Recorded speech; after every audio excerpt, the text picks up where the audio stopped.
Let me do the introduction. Hello, can you hear me? Hi, I'm Dave Snyder, and I'm a member of the IEEE Consultants Network of Silicon Valley. I'm going to be doing the introduction here, but let me remind you that for some of you may have seen Friday night, we had a panel discussion in this room on disaster preparedness, disaster response. And our speaker this afternoon, Paul Shmotolokha from New Use Energy was one of our panelists. Great discussion Friday night. I think the recording of that will be available through the Consultants Network of Silicon Valley website in coming days. But I think you're going to find it very interesting to hear about what Paul has accomplished with the solar equipment that he has helped develop. Some of you may have seen the trailer out in the Levy parking lot, and I think it'll still be there for another couple hours. No, for about 10 minutes after we're done. He's got to scoot back up to the northwest. Paul is the CEO of New Use Energy, and they're headquartered in Arizona, but he's based up north of Seattle. And so he will have to get it on the road, but let's welcome him and hear some of the interesting things that they've been doing. So first of all, I really want to thank everybody for who's still here. It's about 10 times more than I expected. I told my one of our crew here, Max, I said, you have to make sure you're here because then at least I know I'll have an audience. And it's an esteemed honor to be the last presenter, I guess, in this room before closing remarks. I'm just going to tell you guys some stories. I'm going to tell you stories of why we do what we do. We're an 18-month-old company. I come from the backup power industry, telecommunications, as well as off-grid solar. My partners are solar developers and also NGOs.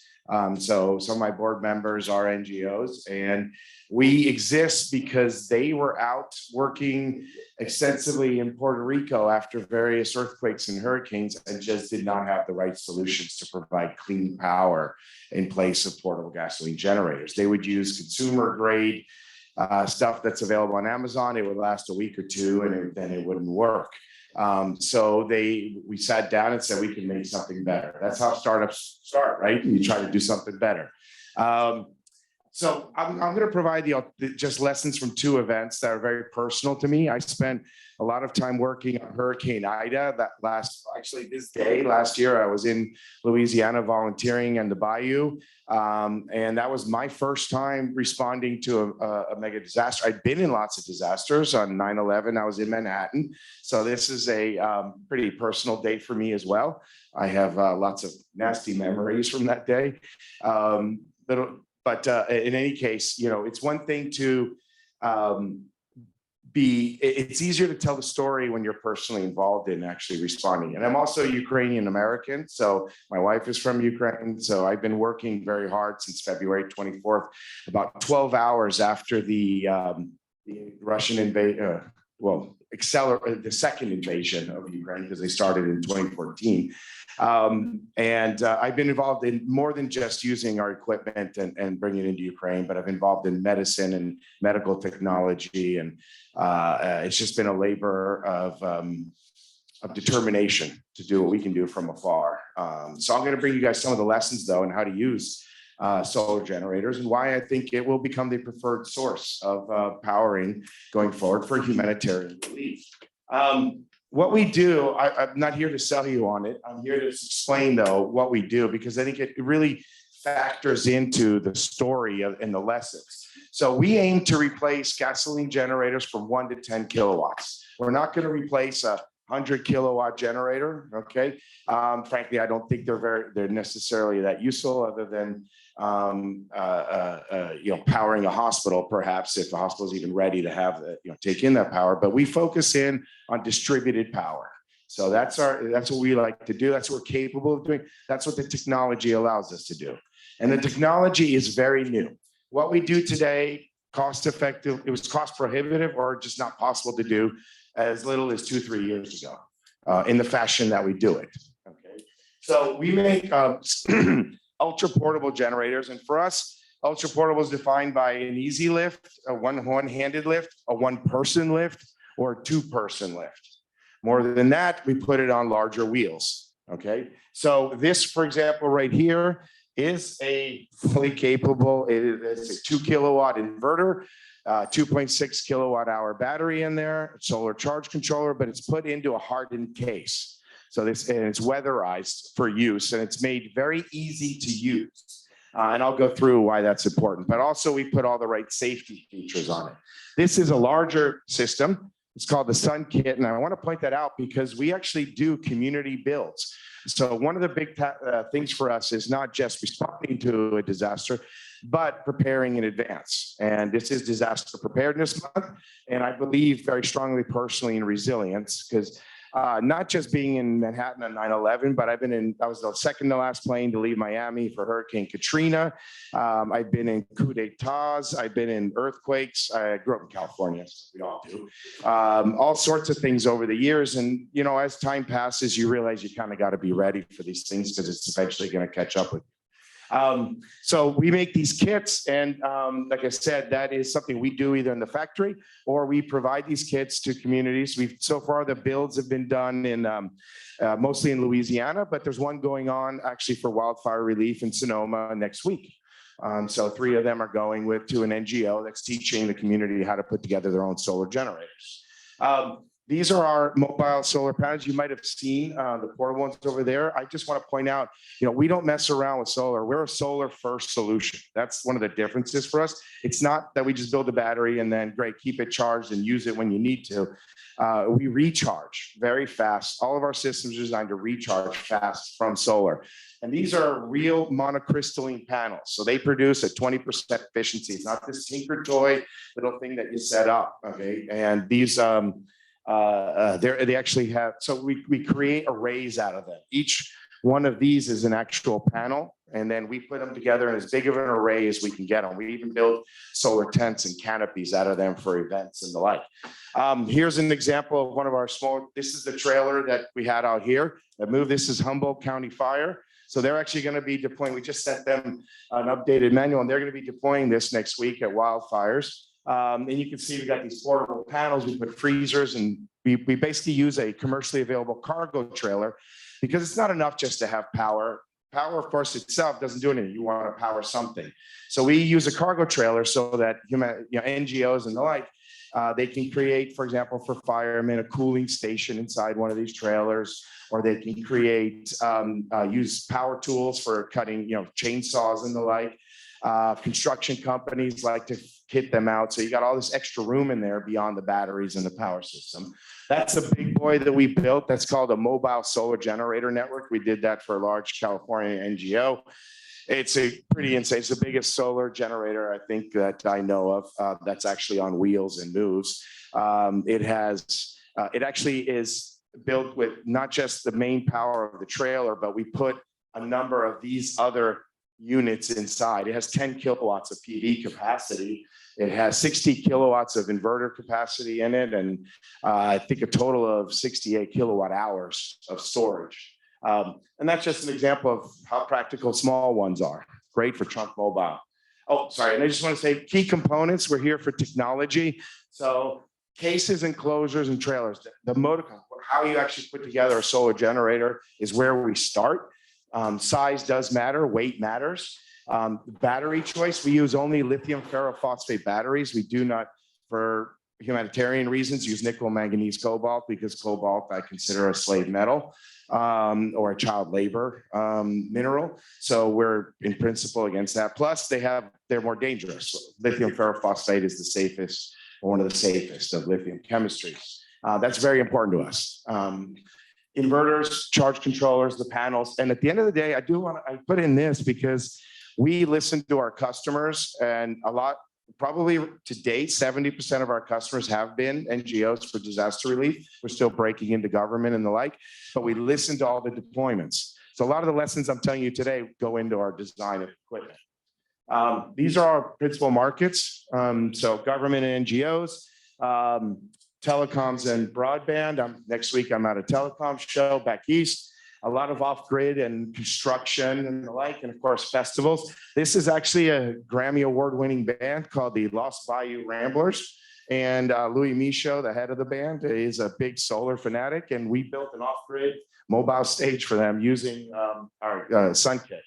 So anyway, I gave him the plug, so he should be happy.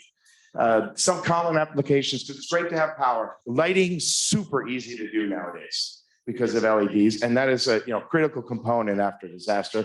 Comms, critical as well. We only really recently, a little bit after Hurricane Ida, and then a lot in Ukraine are involved now in powering medical devices. Power tools, of course. Refrigeration is really good for us. Cooling and heating is a challenge. We do it. Everybody wants to do it. We're currently creating some packages for winter in Ukraine and working with an NGO called Smart Aid to launch heating packages, but we're doing it in an innovative fashion because you can't just plug a heater in on a battery. It drains it really fast. Okay, so we use things like electric blankets, heating up electric water bottles for patients, putting that underneath them. So we do seek out high efficiency devices to be able to connect to our solar generators to manage the amount of available power we have. Drones, one thing's pretty cool. Drones, I think, will be used more and more by NGOs. The Ukrainian army has shown how amazing the technology, commercial drones can be used in that setting. And I think it'll happen more and more with NGOs as well. Our equipment was present at the National Governors Association meeting in July, and about 5 of our units powered up 400 drones in 300 drones in 4 hours. So pretty capable stuff, actually. So why are we doing what we're doing? Gas generators. Generators were invented in the 19th century. Okay, it's an old technology. And if we look at a lot of technologies out there, the internal combustion engine, we're seeing that kind of start fading away. These things start fading over a couple of centuries. The key issues that we look to address, though, and why humanitarian relief or disaster relief has to have alternatives to gasoline generators. First one is fuel availability, always an issue. Maintenance is another. These are mechanical items. You have to add oil. You've got moving parts. They break.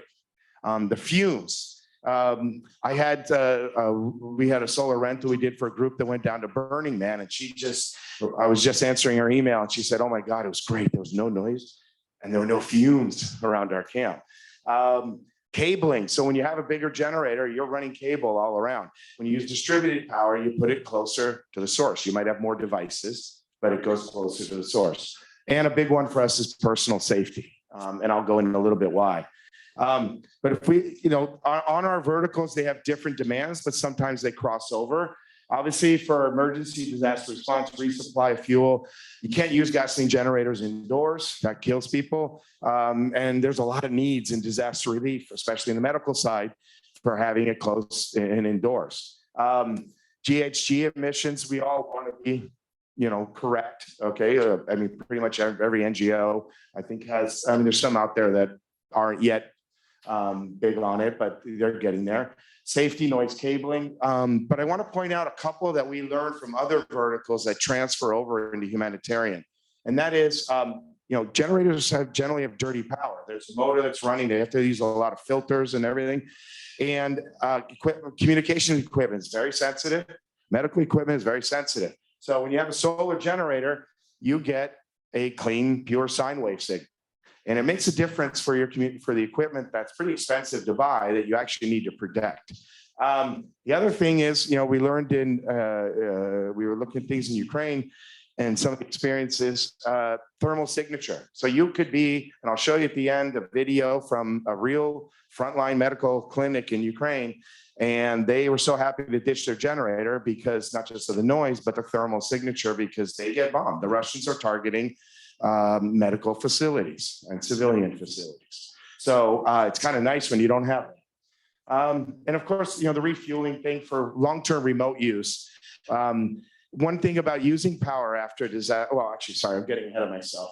I'll go in. But fuel availability. Currently in Ukraine, there's over 600,000 people without access. So I suspect that now is more like 800,000 since the lines have moved forward in the last 3 days. Yay. But what we learned is, the supply disruptions for fuel will happen. Hospitals, some of their, and the one thing I didn't really put on here as well is not every hospital is wired to take a generator. The one hospital we work with in Mykolaiv, the electrical infrastructure is so decrepit that they would have to run long cables, up from the ground. There's always a prioritization for military. They get the diesel first, okay, not the civilian users. It's harder to get the closer you get to the front, but that's where the casualties are. That's where civilians are getting hurt or evacuated, and the cost. Try running a generator right now at $11 a gallon. So the Humboldt County firefighters, that small trailer, they estimate it saves them $100 a day, and that's at $6 or $7 a gallon for diesel. You go to 11, and that's a lot. That really catches up. But in Puerto Rico or Hurricane Maria, Laura, and Ida, a lot of physical conflicts over fuel supply, long lines. There are a lot of injuries and deaths using generators. Hurricane Laura, more people died from using generators than from the hurricane. So I'll let that one sink in. And that's one of the reasons we do what we do. But shootings after Hurricane Ida, that was a real fact. And a personal story, I went in after Hurricane Maria to help rebuild one of the telecom networks. And I asked the CEO of the company, I said, how come you guys didn't have major riots? And he said, we came this close when we started to run out of fuel for our generators. Organized crime was actually getting ready to raid certain gasoline stations. And they came close to that breakdown in society that happens at times when people are desperate. Thankfully, it arrived in time. But that's just a little lesson that I never forgot. But I'll give you an example as well. When you're running big generators, we're working with Operation Barbecue, or we're still not off the ground with them, but after Hurricane Ida, they had to bring in several hundred gallons every 2 days. So it's just a huge burden on them going, where am I getting this? You've got task forces going around and scavenging, where can I get fuel, instead of doing what they're supposed to do, which is feeding. So, I'm going to try to play this video. I don't know how to do it on this. I really want to give you guys an example of how do we play the video on this? Is it a separate file? No, it's embedded. Just press play. Just type. Just move the mouse over and see if we can find the link.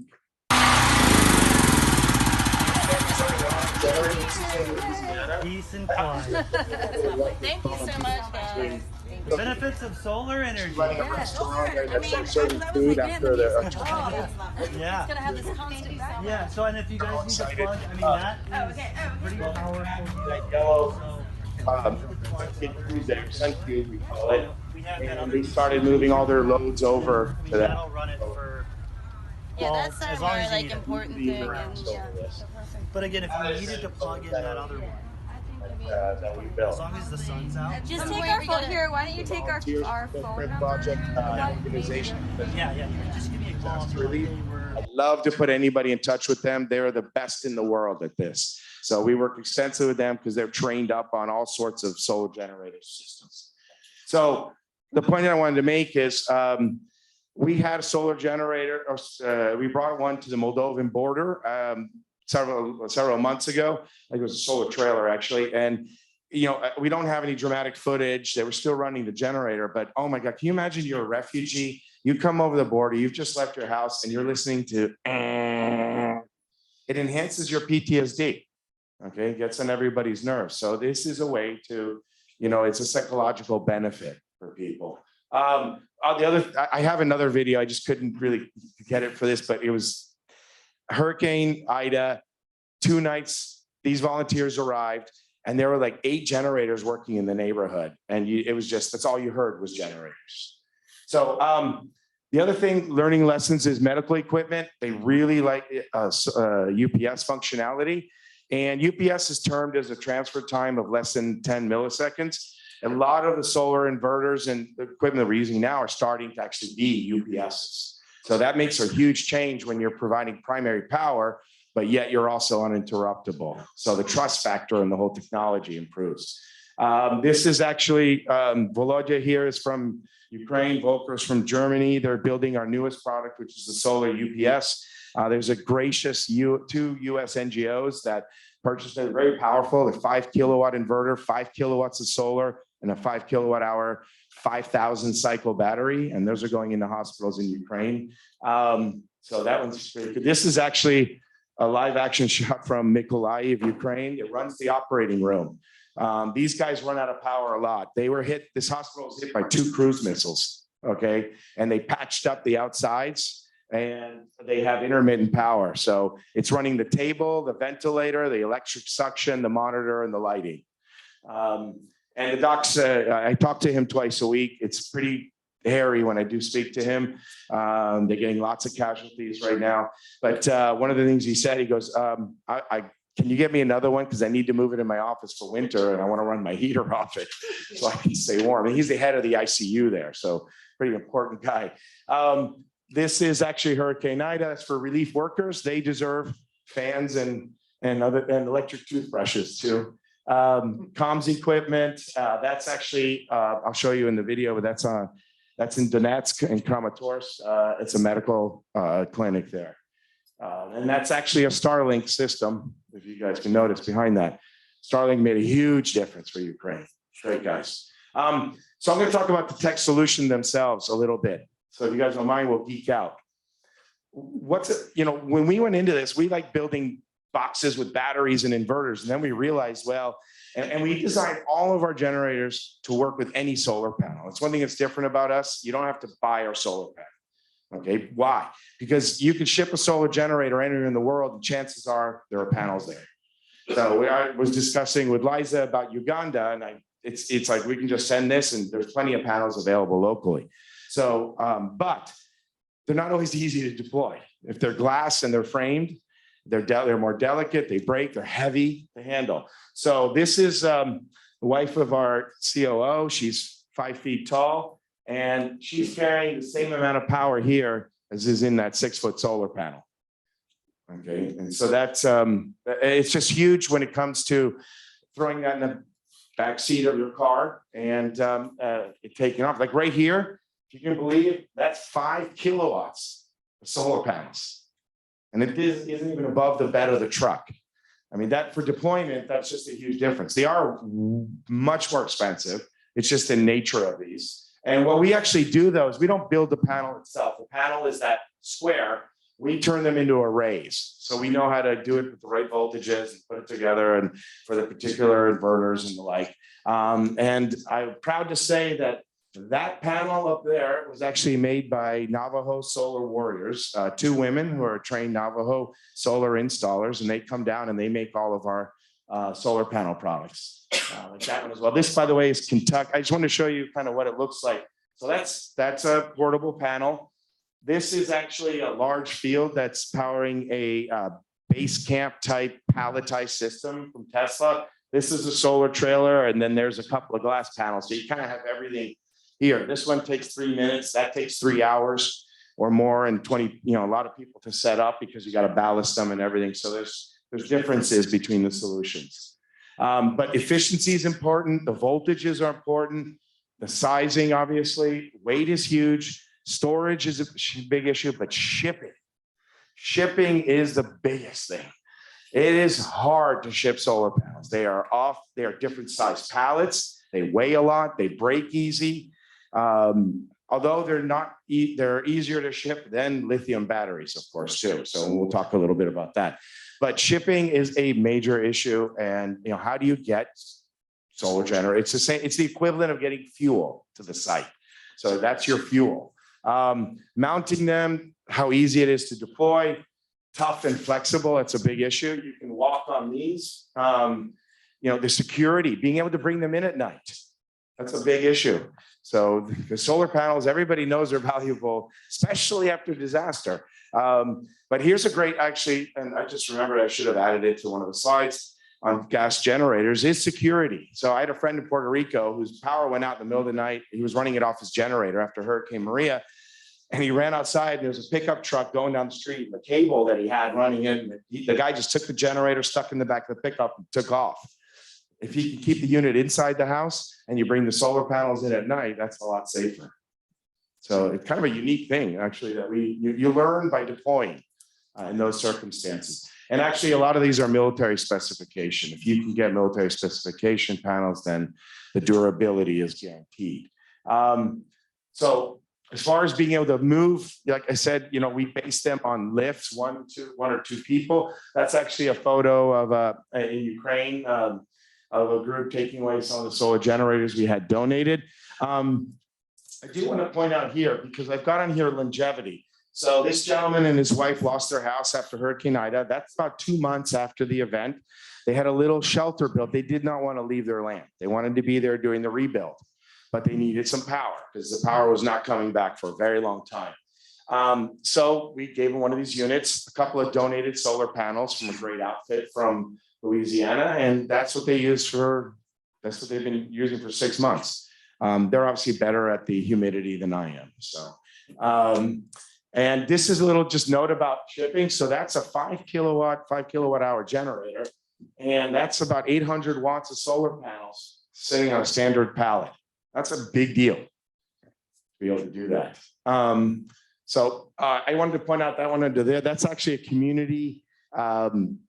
So it's a community phone charging station. So using ultra portables. And I just want to kind of touch on a couple of things. Durability is one, weatherization is another. You've got to have some weatherization. I don't say waterproofing because it's very tough with power electronics to waterproof. It kind of heats up a lot, but you can weatherize stuff. And but easy to use is probably one of the key lessons. And I think I'll be repetitive. It'll be on another slide.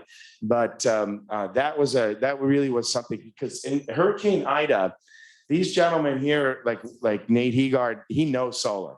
It's great when he goes, but he was able to teach this gentleman in 5 minutes how to use the product, because it's a 3-step process.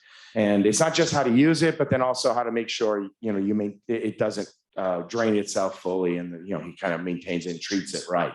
But ease of use is probably the #1 key element. Weight is important, the form factor, and like I said, safety and shipping, very, very important. And on the safety side, it's a basic issue, but we put a breaker on these. You don't, like I say, the consumer available ones, they don't do it. We do this because we want the battery turned off. And the reason is, if you turn off the breaker, you can store that unit for a year and it will have the same power it had the first day you did it. So that's really a key. And it costs, it's something we have to build into our designs. It makes the units more expensive, but it's worthwhile, because the worst thing you can do is have that battery drained the day you need it.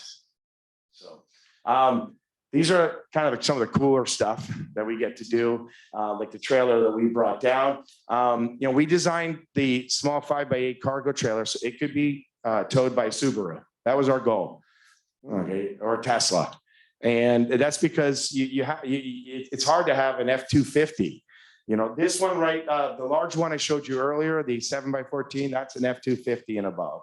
It's a 5. It really needs a solid size. It's 10,000 pounds. This one, huge amount of power for 2,200 pounds. Okay, and leaves you another 800 pounds to add cargo gear without even having to put brakes on the trailer. So I've learned more about trailers in the past year than I never thought I would or care to imagine. But I want to point out, there's a lot of solar trailers out there in the market. This is from a company called DC Solar that built like 300 of them, and kind of it was a pyramid scheme company. So they've been out, these have been auctioned off. Really hard to make work. It's great that it's out there, but I get requests for retrofitting those all the time to actually make them work. But it's a beast. So you look at that, you got a big pickup, and that's got as much power as this one does. So, and we use the lightweight frame panel. So that's one of our innovations. This one's kind of fun. That's on the Plenary reservation south of Hurricane Ida. This is a pretty cool. This is the inside. Each one of these is a solar generator. That's the main power system. So these roll off the back and get deployed. Right here on the shelves, you've actually got solar mats that turn into tents, give you extra shade and everything. And on the top here, you can't really see, but those are small power packs that charge off this and then get distributed. So this photo here is what we call a mobile solar generator network. But some of the considerations here is, so that's a relatively small trailer, 1.26 kilowatts of PV. but we can take up to 5 kilowatts of PV. So on the front of that trailer, we create a little junction point, and that's where you carry the solar mats inside, you put them outside and get extra solar. So you can also charge it, and we're not 100% against gasoline generators. We just think their usage should be limited. It is good to have backup. So we do create a spot there so a generator can recharge it fast, then you turn it off. The whole point is to conserve fuel and use it to a minimal amount. And the important thing, I guess, the final point here that I would highlight, it has to work when you get there. So we actually charge while we tow, and you don't even have to open the back cargo bay. It's got AC outlets on the outside. You can just plug in right away when you arrive. And this literally does, we drove 900 miles. It took us 5 minutes to set up when we got here. I'm not exaggerating. It's really quick. So lessons from IDA, having a trained NGO nearby and responding does bring trust in clean energy. There still is a trust factor here. Like my friends who rented for Burning Man, they still brought their generator with them. They didn't fire it up. Okay, but they didn't trust it. And they wrote me the email and said, next year, no worries, we're not even bringing the generator. But it takes that trust factor, okay? You really have to have enough battery power to build that trust factor. Having compact, tough, energy-dense solar generators, that'll quicken the adoption, okay? If you have something, if they're capricious, that'll just, people get frustrated with it. So, small generators are really critical the first 7 days after a disaster. They've got to be able to go out to people as fast as possible. Everybody's anxious to be connected, so community solar charging is a big issue, and I'm getting the 2 minutes, so apologies for that. And I would just point out here, there are always pockets that need power for months and months afterwards. I'll skip this video, but I'll tell you a little bit about Ukraine. So simple to use is key. We ship stuff to people who've never touched a solar generator before, and they figure it out. They make an immediate difference. You do need real solar panels to recharge. You can't have these little dinky, small little ones. They'll get frustrated with that. You got to think about security when you're in a war zone. You've got to think lightweight, versatile. When it's a UPS, it's doubly valuable than just a battery pack. Logistics are a huge challenge. So being able to fit this into a nondescript vehicle is a big deal. Small is good, compact is good. And I would like to play you the video because it's, and I'm gonna speak to it so that, but this is how I'll finish. So this is a real video from a small medical clinic. So he's describing, that's his small clinic. That's where he works out. Okay, they've had no power, electricity for 4 months. They have no water. That was his generator. He threw the panels up on the roof. The guy who's never touched solar before brings it in. That's so there's you got to have enough cable to get to the generator. There's that particular model we got out to. Yeah, that's it. So the left is the refrigerator with insulin and other medication that needs to be refrigerated. And he generally says thanks for this. And a pretty probably miraculous device because he's like it's magic. It goes magical device. Sorry, is what he said. So it really is, and there's, by the way, your Starlink system and the like for communication. So that's a real life video. The only final thing that I will say is that it will be used in ways you don't expect. So anyway, thanks for listening. Hopefully it made it worth your while to stay, everyone. Thank you so much for staying. I really appreciate it.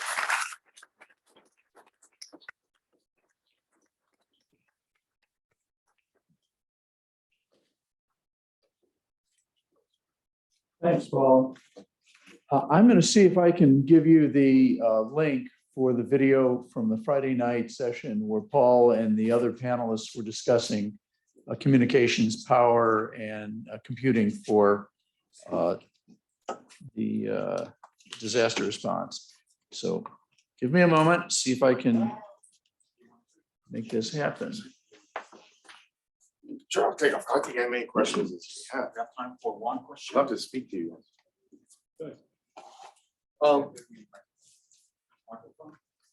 I can't hear. Well, oh, we're good. Right on.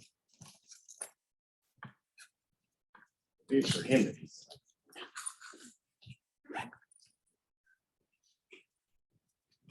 A really interesting presentation. Thank you. Thank for that.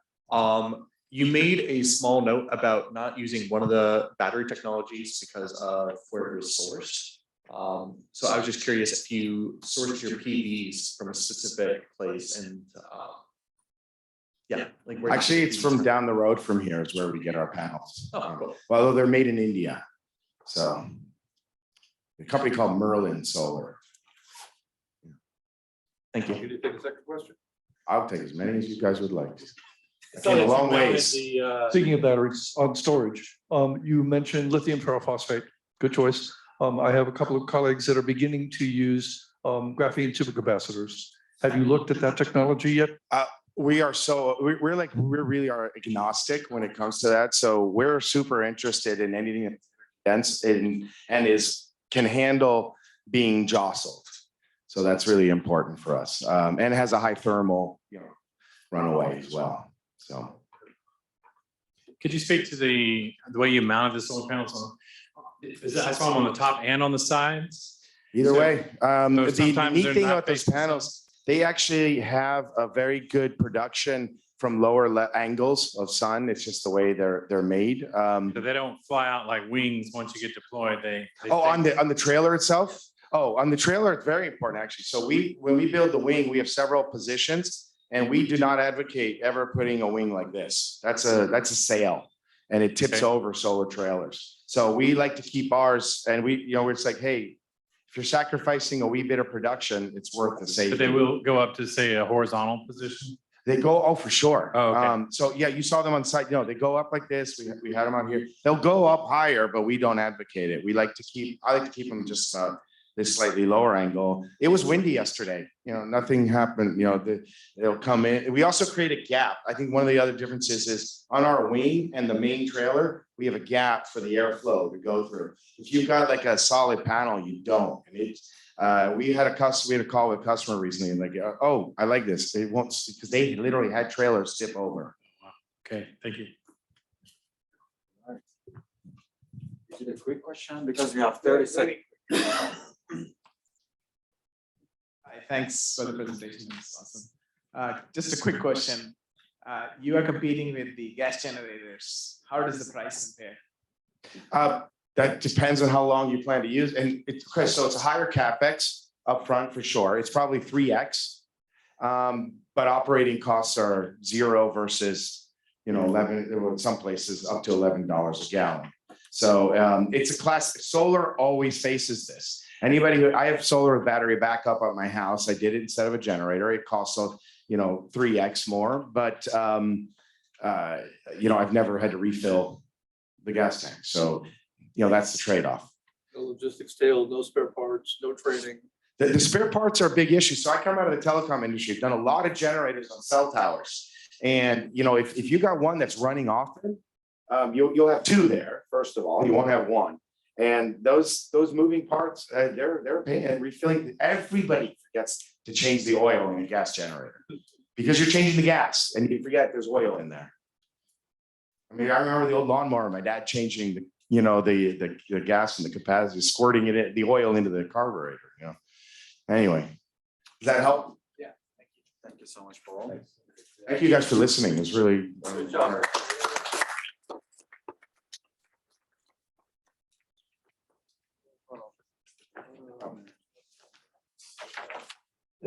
There you go.